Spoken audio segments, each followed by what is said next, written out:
السلام علیکم ABN news کے ساتھ میں ہوں علی زین۔ ہیڈلائنز آپ جان چکے، یہاں آپ کو بتائیں۔ وزیراعظم شہباز شریف اور اردن کے بادشاہ شاہ عبداللہ دوم کی ملاقات، دو طرفہ تعلقات کو نئی جہت دینے پر اتفاق کیا گیا۔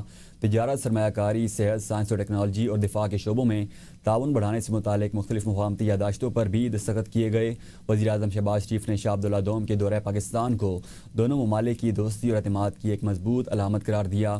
ملاقات میں غزہ سے فلسطینیوں کی جبری نقل مکانی کے کسی امکان کو یکسر مسترد کرتے ہوئے واضح کیا گیا کہ اس معاملے پر کوئی سمجھوتہ نہیں کیا جائے گا۔ شہباز شریف نے شاہ عبداللہ دوم کو افغانستان اور بھارت میں حالیہ پیش رفت سے بھی آگاہ کیا۔ ملاقات میں فیلڈ مارشل عاصم منیر، نائب وزیر اعظم اسحاق ڈار، عطا تارڑ، مصدق ملک سمیت اعلیٰ حکام نے شرکت کی۔ پاکستان اور اردن کے درمیان میڈیا، ثقافت اور تعلیم کے شعبوں سے متعلق مفاہمتی یادداشتوں پر بھی دستخط کیے گئے ہیں۔ وزیراعظم کی زیر صدارت ٹیکس نظام میں اصلاحات پر ہفتہ وار جائزہ اجلاس۔ وزیراعظم کا FBR کے نظام میں شفافیت میں اضافے پر اظہار اطمینان۔ وزیراعظم نے کہا تازہ ترین معاشی اعداد و شمار حکومتی اصلاحات کو درست ثابت کر رہے ہیں۔ حکومتی پالیسی کے نتیجے میں ملکی معیشت تیزی سے بہتر ہو رہی ہے۔ شہباز شریف نے کہا معاشی ترقی کے اعداد و شمار تاجر برادری اور قوم کے سامنے آ رہے ہیں۔ درآمدی سطح پر ڈیوٹیوں اور ٹیکس وصولی میں 25% اضافہ ہوا ہے اور ڈیوٹی فری امپورٹس اور خام مال میں 41.5% اضافہ ہوا ہے۔ یہ اضافہ نچلی سطح پر پیداواری اثرات میں نمایاں بہتری کی علامت ہے۔ وزیراعظم نے متعلقہ اداروں کو ٹیکس چوری روکنے کے لیے سخت اقدامات کرنے کی ہدایت کرتے ہوئے تمباکو، ٹائلز اور دیگر شعبوں میں ٹیکس وصولی کے نظام میں موجود خامیاں فوری دور کرنے کا حکم دیا۔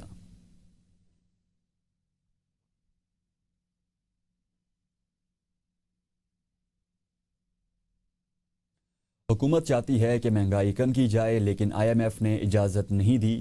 سینٹر رانا سلولا کا کہنا ہے آج مہنگائی غربت سے عام آدمی ناراض اور غصے میں ہے۔ یہ مہنگائی ہماری لائی ہوئی نہیں۔ ان کا کہنا ہے کہ نفرت، بغض اور کینے کی سیاست نے ملک کو کچھ نہیں دیا۔ جو دوسرے کے لیے گڑھا کھودتا ہے وہ اس میں گرتا ہے، گڑھے میں گر کر واویلا کرتا ہے۔ جو کرو گے وہ بھرو گے۔ ان کا کہنا تھا کرپشن ختم کرنے کا نعرہ لگانے والوں کے دور میں فرا گوگی اور دیگر کردار سامنے آئے۔ رانا سلولا کا کہنا تھا کہ بھارت دنیا میں رسوا ہوا، جو عزت ملی ہے اس سے ہمارے معاشی حالات بہتر ہوں گے۔ لیکن IMF نے اجازت نہیں دی۔ اب آخری سال ہے IMF کے معاہدے کا، اللہ کرے کہ اس سے جو ہے وہ نجات ہو۔ یہ مہنگائی جو ہے جس کی وجہ سے عام آدمی جو ہے وہ ناراض بھی ہے اور اسے غصہ بھی ہے، لیکن آپ یہ دیکھیں کہ یہ مہنگائی ہماری لائی ہوئی نہیں ہے۔ اب وہ جو نعرہ لگاتے تھے کہ جی ہم کرپشن ختم کریں گے، او بھائی کرپشن پھر کیوں نہیں ختم کیا آپ نے؟ ہندوستان پوری دنیا میں جو ہے وہ ذلیل و رسوا ہوا ہے۔ بانی PTI کے دور اقتدار میں بشرا بی بی کا کردار بے نقاب، اہم تقرریوں، سرکاری فیصلوں پر اثر انداز ہوتی تھیں۔ بشرا بی بی کے جادو ٹونے کے زیر اثر بانی PTI اپنا اصلاحاتی ایجنڈا نافذ کرنے میں ناکام رہے۔ بانی اقتدار کے لیے سیاست کے بجائے تہم پرستی کا شکار تھے۔ اقتدار اور طاقت کے لیے اپنی پیرنی بشرا بی بی سے شادی کی۔ بشرا کے آنے کے بعد بانی PTI کے گھر عجیب رسومات شروع ہوئیں۔ مرچیں بلانا، بانی کے سر کے گرد کچے گوشت کو گھمانا، روزانہ سیاہ بکرے یا مرغیوں کے سر قبرستان میں پھینکوانا اور کبھی کبھار زندہ سیاہ بکرے منگوانا شامل تھا۔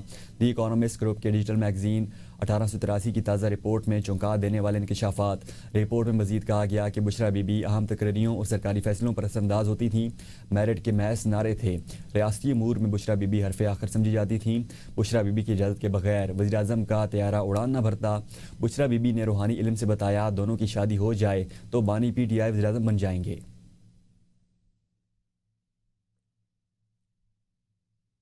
فیض حمید پر بشرا بی بی کو استعمال کرنے کا الزام۔ دی اکانومسٹ کی رپورٹ کے مطابق سابق انٹیلیجنس سربراہ جنرل فیض حمید نے بشرا بی بی کو مؤثر طریقے سے استعمال کیا۔ سینئر صحافی اوون بینٹ جونز نے اپنی رپورٹ میں لکھا کہ بانی PTI کی خفیہ شادی کے بعد اساس ادارے کی بشرا بی بی میں دلچسپی کے آثار ظاہر ہوئے۔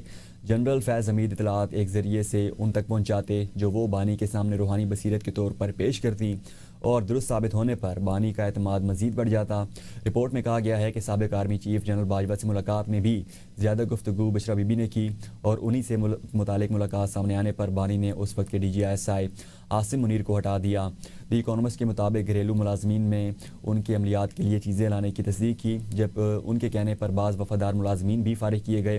رپورٹ میں یہ بھی بتایا گیا کہ جہانگیر ترین نے ایک ملاقات کے بعد سمجھ لیا کہ PTI میں ان کا مستقبل نہیں۔ پارٹی میں یہ تاثر عام تھا کہ بشرا بی بی پر تنقید کا مطلب پارٹی سے اخراج ہے۔ اون چودھری بھی اسی بنیاد پر زیر تاب آئے اور حلف برداری سے پہلے ایک مبینہ خواب کے باعث تقریر سے روکے گئے، جس کے اگلے روز انہیں عہدے سے ہٹا دیا گیا۔ پی ٹی آئی کا بشرا بی بی سے متعلق برطانوی جریدے کی رپورٹ پر قانونی چارہ جوئی کا اعلان۔ رد عمل میں کہا، نام نہاد تجزیہ پروپیگنڈا ہے جسے غیر ملکی تبصرے کے روپ میں پیش کیا جا رہا ہے۔ حقائق کو مسخ کرنے کی یہ کوشش پاکستان یا اس کے عوام کو آگاہ کرنے کے لیے نہیں، سیاسی انتقام اور حقیقی بحرانوں سے توجہ اٹھانا ہے۔ آرٹیکل میں گزشتہ 3 سال کے دوران پاکستان میں ہونے والے واقعات کا کوئی ذکر نہیں۔ انسانی حقوق کی خلاف ورزیوں، انتخابی دھاندلی کو کیوں نہیں اجاگر کیا جاتا؟ صرف ذاتی زندگی پر توجہ مرکوز کی گئی۔ القادر ٹرسٹ کیس، جس کا آرٹیکل میں بار بار حوالہ دیا گیا، ابھی بھی زیر سماعت ہے۔ اسے طے شدہ قرار دینا گمراہ کن ہے۔ پی ٹی آئی نے ہمیشہ شفافیت اور عدالتی فیصلے کا مطالبہ کیا۔ بانی کے خلاف بے بنیاد مقدمات سے کیوں چشم پوشی کی جا رہی ہے؟ آرٹیکل جانبدار اور توہین آمیز ہے۔ مصنفین معافی کو معافی مانگنی چاہیے۔ ابھی صرف 10% چیزیں شائع کی ہیں۔ صحافتی اصولوں اور قانونی تقاضوں کے باعث 90% مواد کو سامنے نہیں لایا گیا۔ اکانومسٹ رپورٹ کی شریک مصنفہ بشرا تسکین کی اے بی ایم سے گفتگو، کہا 25 کروڑ عوام پر مشتمل ایٹمی ملک کو جادو عملیات کے ذریعے چلایا جاتا رہا۔ بانی پی ٹی آئی نے حکومتی فیصلے جادو اور روحانیت کی بنیاد پر کیے۔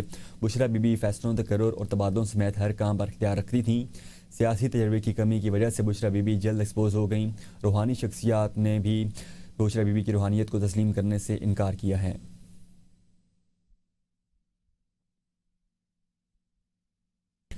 بانی پی ٹی آئی بطور وزیر اعظم فیصلے بشرا بی بی سے پوچھ کر کرتے تھے۔ اکانومسٹ کی رپورٹ میں بانی پی ٹی آئی کی حقیقت کھل کر سامنے آ گئی۔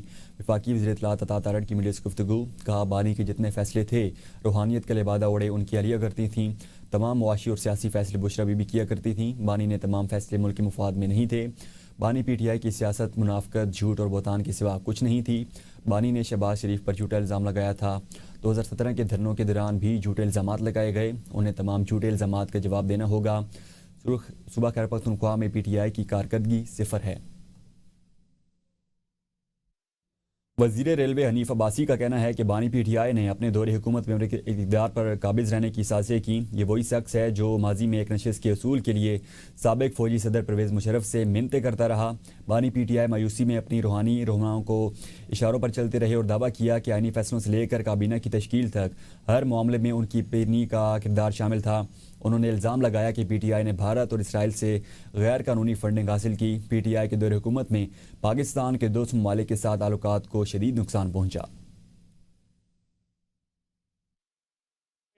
1992 کے بعد دن رات کی ایک ہی محنت تھی کہ میں کسی طرح پاکستان کی جو اقتدار ہے اس پہ قابض ہو جاؤں۔ ایک نشست جنرل مشرف سے بھیک مانگ کر لی گئی تھی۔ بانی پی ٹی آئی بھی اس مایوسی سے نکلنے کے لیے کسی نے بتایا کہ فلاں پیرنی کے پاس چلے جائیں۔ آئینی فیصلوں سے لے کر کیبنٹ بنانے سے لے کر کیا کیا وہاں پر کام ایسے نہیں کیے گئے، ایسی خرافات نہیں کی گئی۔ سعودی عرب ہم سے دور ہو گیا، چائنا ہم سے دور ہو گیا، وہ اسرائیل سے فنڈنگ آ رہی ہو، ہندوستان سے آ رہی، مجھے اس سے غرض نہیں ہے۔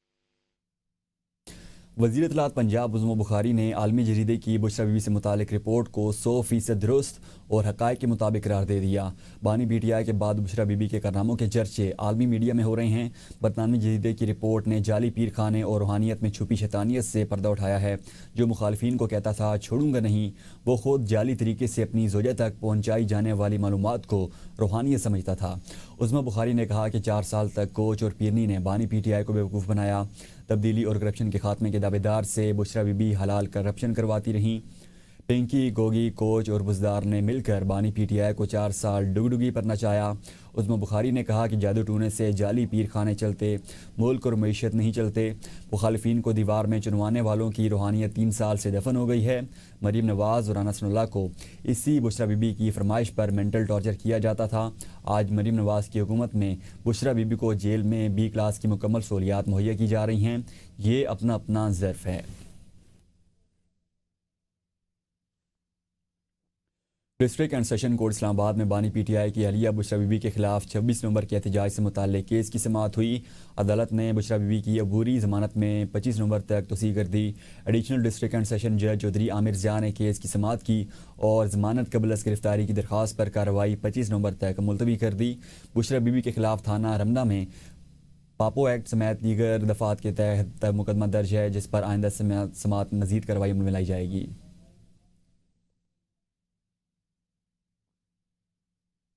پیپلز پارٹی کی شعبہ خواتین کی مرکزی صدر فریال تالپور سے پیپلز پارٹی کی جانب سے آزاد جموں کشمیر کے نامزد وزیر اعظم فیصل ممتاز راٹھور نے زرداری ہاؤس اسلام آباد میں ملاقات کی.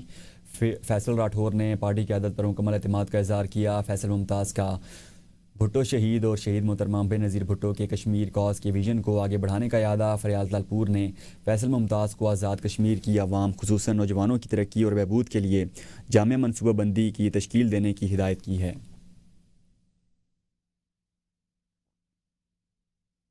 سندھ کے سینئر وزیر شرجیل انعام ایمن نے کراچی کی خواتین کے لیے خوشخبری دیتے ہوئے اعلان کیا ہے کہ شہر میں پنک بس سروس کا نیا روٹ 17 نومبر 2025 سے فعال ہوگا.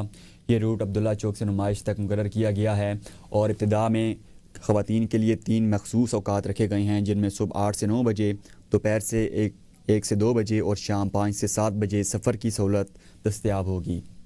ایک بیان میں سندھ کے سینئر وزیر اور صوبائی وزیر اطلاعات ٹرانسپورٹ و ماس ٹرانزٹ شرجیل انعام ایمن نے کہا ہے کہ یہ سروس مکمل طور پر خواتین کے لیے مختص ہے، جس میں آرام، تحفظ اور بہتر انتظامات کو ترجیح دی گئی ہے.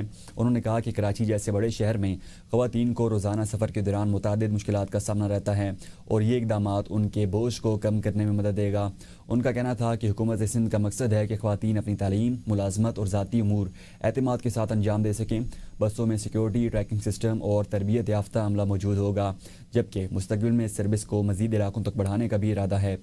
سینئر وزیر شرجیل انعام ایمن نے مزید کہا کہ یہ فیصلہ خواتین کے لیے زیادہ محفوظ شہری ماحول کی جانب ایک اہم قدم ہے اور سندھ حکومت آئندہ بھی ان کے لیے سہولیات بڑھانے کے عملی اقدامات جاری رکھے گی.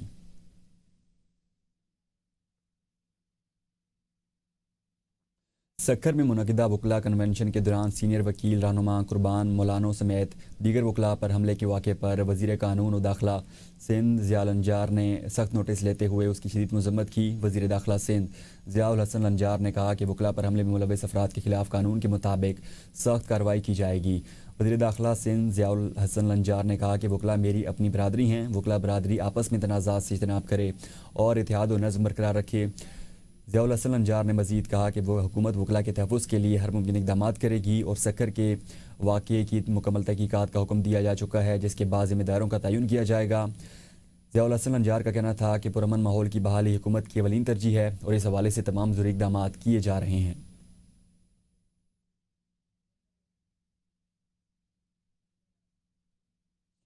کراچی میں وزیر بلدیات، ہاؤسنگ، ٹاؤن اور پلاننگ سندھ سید ناصر حسین شاہ نے کہا ہے کہ سندھ رواداری، درگزر، برداشت، امن اور محبت کی سرزمین ہے.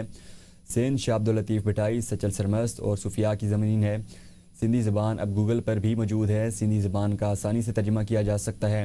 یہ باتیں انہوں نے مقامی ہوٹل میں سندھ لٹریچر فاؤنڈیشن کے زیر اہتمام 2 روزہ 8ویں سندھ ادبی میلے کا افتتاح کے موقع پر اپنے خطاب میں کہیں. افتتاحی تقریب میں مہتاب اکبر راشدی، سرفراز راجڑ، گنور خان لنگاری اور دیگر نے بھی شرکت کی، جبکہ تقریب میں سندھی ادبی اور ثقافتی بھرپور رنگ پیش کیے گئے. روایتی رقص اور اجرک ریلی، سندھی ٹوپی کے سٹالز بھی قائم کیے گئے. ناصر حسین شاہ نے کہا کہ کراچی کی سرزمین بلاول بھٹو زرداری کا ویژن ترقی اور بہتری کا ہے. سندھ حکومت کا کراچی کا پورا انفراسٹرکچر بنا کر دے گی. کراچی ہمارا دل ہے. کراچی کی ہر گلی محلے کا انفراسٹرکچر بنا کر دیں گے. عوام کی تکلیف کا احساس ہے جس کے لیے معذرت خواہ ہیں. ناصر شاہ نے میڈیا سے گفتگو کرتے ہوئے کہا کہ ہم خواتین کا احترام کرتے ہیں. اکانومسٹ اور دیگر جریدوں کو پی ٹی آئی دور میں ہائی الرٹ کیا جاتا تھا.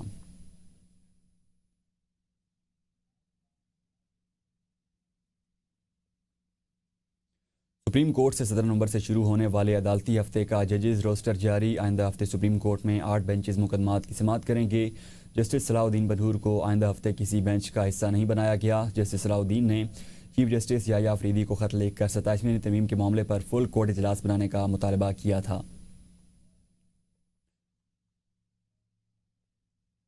جسٹس کے آغا نے وفاقی آئینی عدالت کے جج کا حلف اٹھا لیا. آئینی عدالت کے سربراہ جسٹس امین الدین خان نے جسٹس کے آغا سے حلف لیا. تقریب میں آئینی عدالت کے جسٹس عامر فاروق، جسٹس حسن اظہر رضوی اور جسٹس علی باقر نجفی کی شرکت ہوئی. اسلام آباد ہائی کورٹ کی چیف جسٹس سردار محمد سرفراز ڈوگر اور ہائی کورٹ ججز بھی تقریب میں شریک ہوئے. اسلام آباد ہائی کورٹ بار ایسوسی ایشن کے صدر واجد گیلانی، سیکرٹری منظور اور دیگر کی بھی تقریب میں شرکت. وفاقی آئینی عدالت کے جج کی تقریب حلف برداری کانفرنس روم میں ہوئی. Justice Khadim Hussain Soomro, justice Muhammad Azam Khan, justice محمد آصف اور جسٹس انعام امین منہاس بھی تقریب میں شریک ہوئے. اسلام آباد ہائی کورٹ بار کے صدر واجد حسین گیلانی اور سیکرٹری منظور احمد نے بھی تقریب میں شرکت کی. 27ویں ترمیم کے بعد لاہور ہائی کورٹ سے پہلا استعفیٰ سامنے آ گیا ہے، جہاں جسٹس شمس محمود مرزا نے بطور احتجاج اپنے عہدے سے استعفیٰ دے دیا۔ جسٹس شمس محمود مرزا نے اپنا استعفیٰ صدر پاکستان کو بھجوا دیا، جبکہ وہ اپنا چیمبر بھی خالی کر چکے ہیں۔ ذرائع کے مطابق ترمیم کے بعد ان کے تبادلے کا امکان تھا، جس کے تناظر میں انہوں نے یہ فیصلہ کیا۔ جسٹس شمس محمود مرزا لاہور ہائی کورٹ کی انتظامی کمیٹی کے رکن تھے اور انہوں نے 22 مارچ 2014 کو ایڈیشنل جج کی حیثیت سے حلف اٹھایا تھا۔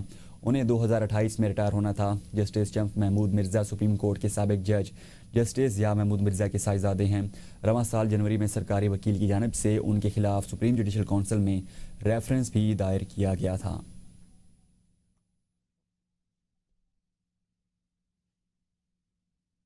اب تک کے لیے اتنا ہی، دیکھتے رہیے ABN نیوز۔